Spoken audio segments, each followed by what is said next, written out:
ओम नमो भगवते वासुदेवाय नमो नमः। श्री हरि विष्णु की जय। आप सभी का स्वागत है मेरे यूट्यूब चैनल भक्तिपीडिया पर।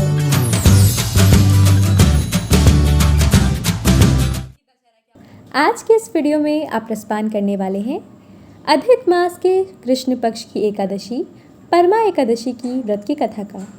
तो आइए सुनते हैं। वैसे तो हर मास की एकादशी पूजा पाठ के लिए उत्तम मानी जाती है, लेकिन परमा एकादशी का महत्व कुछ ज़्यादा ही होता है, क्योंकि ये व्रत अधिक मास में होने के कारण 3 साल में एक बार ही आता है। परमा एकादशी का व्रत जीवन में सुख समृद्धि की कामना और मोक्ष की प्राप्ति के लिए किया जाता है। तो आइए अब रसपान करते हैं परमा एकादशी की व्रत की कथा का।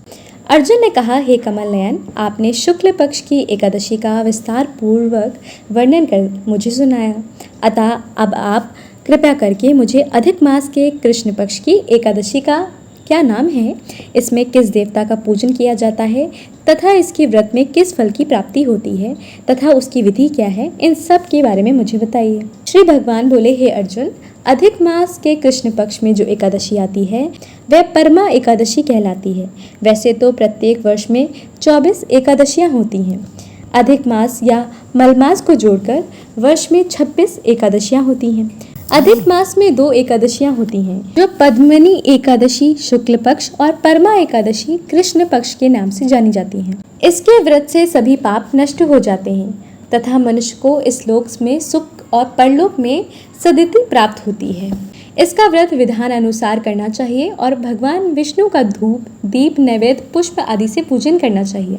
इस एकादशी की पावन कथा जो कि महर्षियों के साथ कांपिल्य नगरी में हुई थी, वह मैं तुमसे कहता हूँ, ध्यान पूर्वक श्रवण करो। परमा एकादशी व्रत की कथा। कांपिल्य नगरी में सुमेधा नाम का एक अत्यंत धर्मात्मा ब्राह्मण रहता था। उसकी स्त्री अत्यंत पवित्र और पतिव्रता थी। किसी पूर्व पाप के कारण वे दंपति अत्यंत दरिद्रता का जीवन व्यतीत कर रहे थे। ब्राह्मण को भिक्षा मांगने पर भी भिक्षा नहीं मिलती थी। उस ब्राह्मण की पत्नी वस्त्रों से रहित होते हुए भी अपने पति की सेवा करती थी तथा अतिथियों को अन्न देकर स्वयं भूखी रह जाती थी और पति से कभी भी किसी वस्तु की मांग नहीं करती थी। दोनों पति पत्नी घोर निर्धनता का जीवन व्यतीत कर रहे थे। एक दिन ब्राह्मण अपनी स्त्री से बोला, हे प्रिय, जब मैं धनवानों से धन की याचना करता हूँ तो वे मुझसे मना कर देते हैं। गृहस्थी धन के बिना नहीं चलती, इसीलिए यदि तुम्हारी सहमति हो तो मैं परदेश जाकर कुछ काम करूं, क्योंकि विद्वानों ने कर्म की ही प्रशंसा की है। ब्राह्मण की पत्नी ने विनीत भाव से कहा, हे स्वामी, मैं आपकी दासी हूँ। पति अच्छा और बुरा जो भी कहे, पत्नी को वही करना चाहिए। मनुष्य को पूर्व जन्म में किए कर्मों का फल मिलता है। सुमेरु पर्वत पर रहते हुए भी मनुष्य को बिना भाग्य के स्वर्ण नहीं मिलता।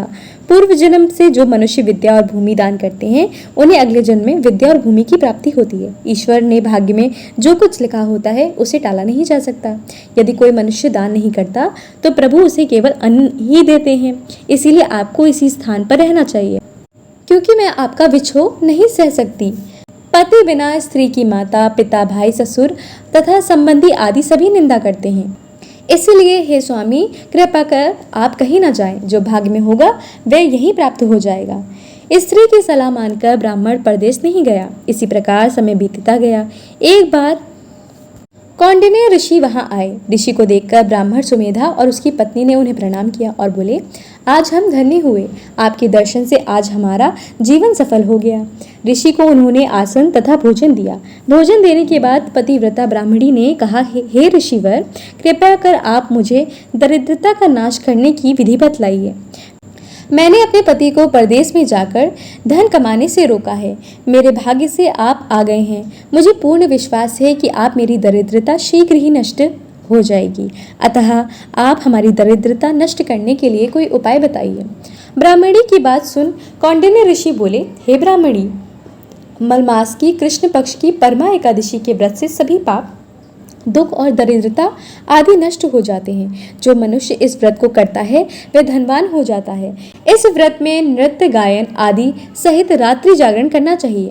ये एकादशी धन वैभव देती है और पापों का नाश कर उत्तम गति भी प्रदान करने वाली होती है। धनाधिपति कुबेर ने भी इस एकादशी का व्रत का पालन किया था, जिससे प्रसन्न होकर भगवान भोलेनाथ ने उन्हें धना अध्यक्ष का पद प्रदान किया। इसी व्रत के प्रभाव से सत्यवादी राजा हरिश्चंद्र को पुत्र, स्त्री और राज की प्राप्ति हुई थी। तदुपरांत कौंडिन्य ऋषि ने उन्हें एकादशी के व्रत का समस्त विधान कह सुनाया। ऋषि ने कहा, हे ब्राह्मणी, पंचरात्रि व्रत इससे भी ज्यादा उत्तम है। परमा एकादशी के दिन प्रातःकाल नित्य कर्म से निवृत्त होकर विधान पूर्वक पंचरात्रि व्रत आरंभ करना चाहिए। जो मनुष्य 5 दिन तक निर्जल व्रत करते हैं वे अपने माता पिता, स्त्री सहित स्वर्ग लोक को जाते हैं। जो मनुष्य 5 दिन तक संध्या को भोजन नहीं करते वे स्वर्ग को जाते हैं। जो मनुष्य स्नान करके 5 दिन तक ब्राह्मणों को भोजन कराते हैं वे समस्त संसार को भोजन कराने का फल प्राप्त करते हैं।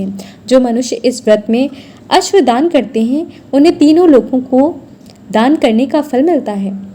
जो मनुष्य उत्तम ब्राह्मण को तिल दान करते हैं वे तिल की संख्या के बराबर वर्षों तक विष्णु लोक में वास करते हैं। जो मनुष्य घी पात्र का दान करते हैं वे सूर्य लोक को जाते हैं। जो मनुष्य 5 दिन तक ब्रह्मचर्य पूर्वक रहते हैं वे देवांगनाओं के साथ स्वर्ग को जाते हैं। हे ब्राह्मणी, तुम अपने पति के साथ इसी व्रत को धारण करो, इससे तुम्हें अवश्य ही सिद्धि और अंत में स्वर्ग की प्राप्ति होगी। कौंडिन्य ऋषि की वचनानुसार ब्राह्मण और उसकी पत्नी ने परमा एकादशी का 5 दिन तक व्रत किया। व्रत पूर्ण होने पर ब्राह्मणी की स्त्री ने एक राजकुमार को अपने यहाँ आते देखा। राजकुमार ने ब्राह्मणी की प्रेरणा से एक उत्तम घर जो कि सब वस्तुओं से परिपूर्ण था उन्हें रहने के लिए दिया। तदुपरांत राजकुमार ने आजीविका के लिए एक गांव दिया। इस प्रकार ब्राह्मण और उसकी स्त्री की गरीबी दूर हो गई और पृथ्वी पर काफी वर्षों तक सुख भोगने के पश्चात वे पति पत्नी श्री विष्णु के उत्तम लोक को प्रस्थान कर गए। अतः हे नारद, जो कोई मनुष्य विधि पूर्वक इस व्रत को करेगा भगवान विष्णु निश्चित ही उसका कल्याण करते हैं। तो ये थी परमा एकादशी की कथा। अगर आपको ये वीडियो पसंद आया है तो वीडियो को लाइक ज़रूर कीजिएगा। अगर आप मेरे चैनल पर पहली बार आए हैं तो चैनल को भी सब्सक्राइब कीजिएगा और हाँ, कमेंट में श्री हरि विष्णु की जय लिखना बिल्कुल मत भूलिएगा। आप सभी पर श्री हरि विष्णु की कृपा सदैव बनी रहे। आप सभी को परमा एकादशी की हार्दिक शुभकामनाएं।